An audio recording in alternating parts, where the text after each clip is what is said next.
folks, welcome. I would like to start us off today with a story.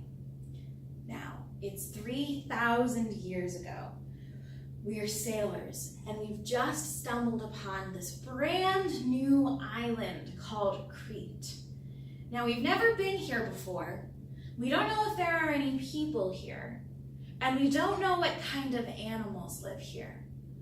But we stumble upon the shore, and as we begin to walk on the strange new land, we see, off in the distance, something coming closer to us. As it gets closer, we realize that it is a giant, one-eyed monster, and it's coming right towards us. And I don't know about you, but I can't say I've ever been in that scenario before, so I'm not quite sure what my reaction would be. But I can tell you that the ancient Greeks had a pretty decent reaction to this. What would you do in that kind of situation? Oh, I think that's actually a pretty good idea. I wouldn't mind hopping back on that boat and heading back into the ocean either. Those are all pretty neat ideas. And throughout human history, humans have been trying to understand the world that we live in, because it is a very complicated one. In order to do that, we are constantly discovering things that we don't understand, and we ask questions of those things to try to make them a little bit more normal to us. Now, over thousands and thousands of years, humans have developed a way of asking and answering these questions that have evolved from storytelling and mythology to what we now refer to as the scientific method. Hi, my name is Fiona. I am an Ancient and Classical Studies major here at Earlham. I'm also a Museum Studies minor, and I've been with the Joseph Moore Museum for just over a year.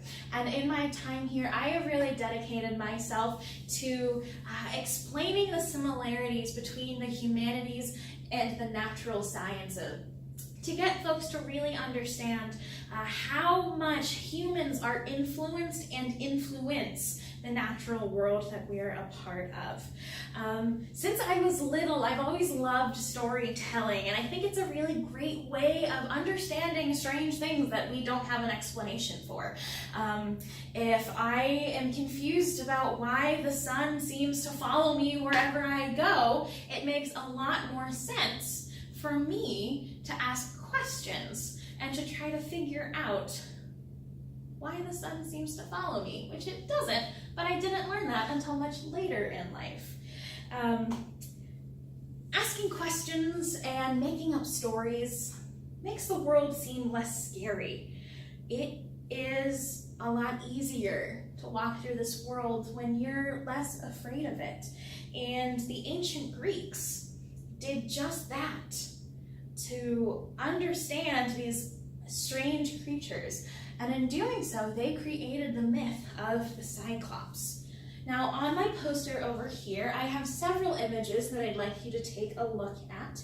On this side, I have some pictures of this monster that the ancient Greeks encountered, known as Dinotherium.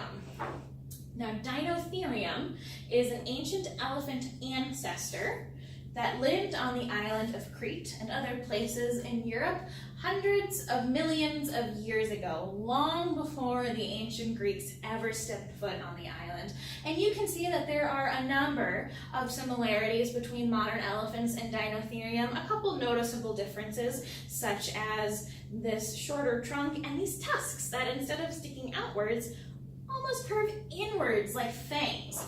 And those two things, the trunks and the fangs, might be why the Greeks depicted Cyclops the way they did. Now, looking at Dinotherium, there is a large hole in the center of the skull, and that's where the trunk would sit. But the ancient Greeks, having never seen an elephant before, using their knowledge of the world as they knew it, didn't know an animal that would naturally have a giant hole in the center of their head. And so they interpreted that to be an eye socket. We also see here some of these depictions show them having fangs and looking very monster-like, which also may be because of the way the tusks on Dinotherium are shaped. Now, looking at these images over here, we have some modern renderings of what a Cyclops might have looked like.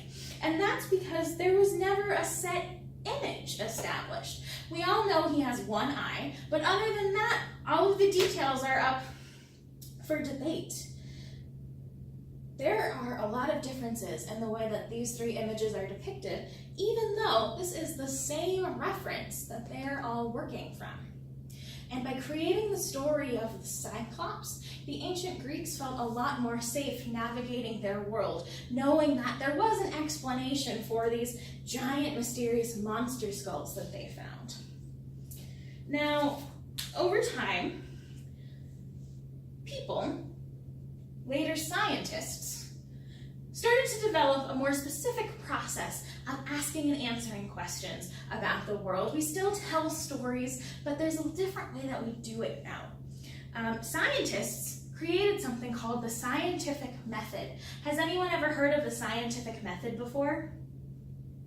Yeah, so can anyone name the steps of the scientific method? We ask questions, awesome. What else do we do? We make a hypothesis, perfect. What else? Then we test to figure out what our results are. So those are the three main parts of the scientific method. I have a nifty chart here highlighting it. Now there are a few more steps added onto this one, but that's okay. But the main points are that you create a hypothesis, which is what you think the answer is. And then after testing it a whole bunch, you have your theory. And a theory in science is the result, and it's the accepted result. So it's one that's been tested over and over and over and over and over again, and one that the rest of the scientific community agrees is correct. So there are no facts in science. Nothing is 100% accurate or real in science. But a theory is something that's pretty darn close to being 100% true. And that's important to understand. I'll leave this right here. Now, a great example of scientists using the scientific method is Demonolyx back here. So I'm going to have you move on over to take a look at our Demonolyx. Now, this is something that scientists have been studying for about 150 years. And when they first found Demonolyx in these Great Plains fields of Kansas and the Dakotas and Nebraska, one scientist thought that these were actually ancient plants and sponges. And that was the accepted theory for a really long time. However, another scientist wasn't quite happy with that theory, so he took a closer look at this figure here. Now, upon examining it, he noticed a couple noticeable features. What features do you think are really important about Demonolyx? Its shape. It's a really distinct corkscrew. What are these? That's a great question. So these are what intrigued him the most. And when he took a closer look at these little marks, he determined that these had to be teeth marks. So there was some animal going around scratching their teeth into these Demonolyxes. Now, at that point, he realized that this was a burrow of an animal. It's a hole dug to be a home for an animal. Well, and then the question became, what kind of animal is it? Now, what kind of animals today do we know about that use their teeth to dig or to cut down trees or to build their homes? Beavers!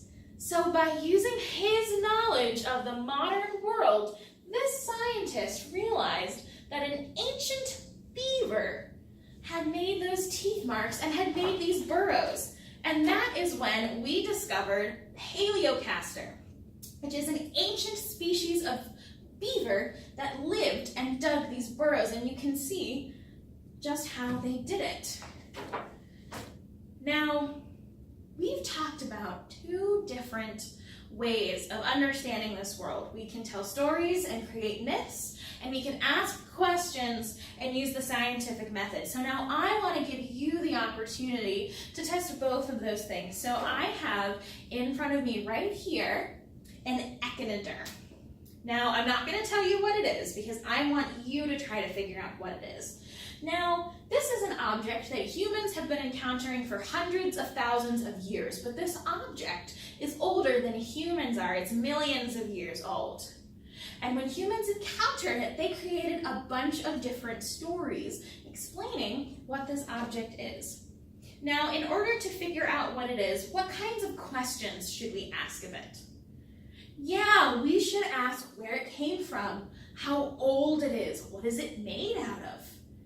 How can we test our hypothesis? How can we answer these questions? We can go to where we found them and look for other objects. We can run chemical tests to figure out how old it is or what material it's made out of. And then once we have this information, what can we do to create our theory? We can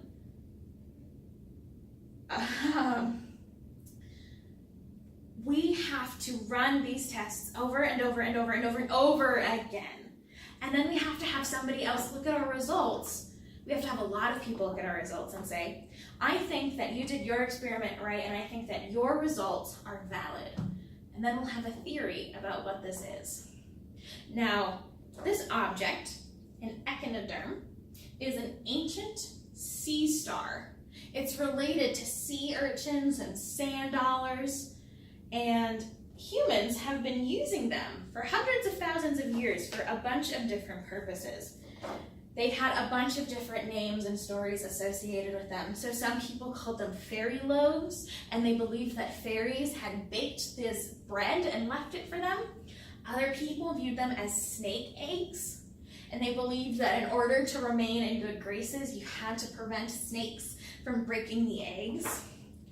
Other humans believed that they brought good luck, and so they would incorporate them into their daily lives. Now, this is a tool made by humans hundreds of thousands of years ago, and in the center of this is an echinoderm. So they carved this tool out of a piece of rock that had an echinoderm in it because they thought it was so important that they had to have it in an object they used every day.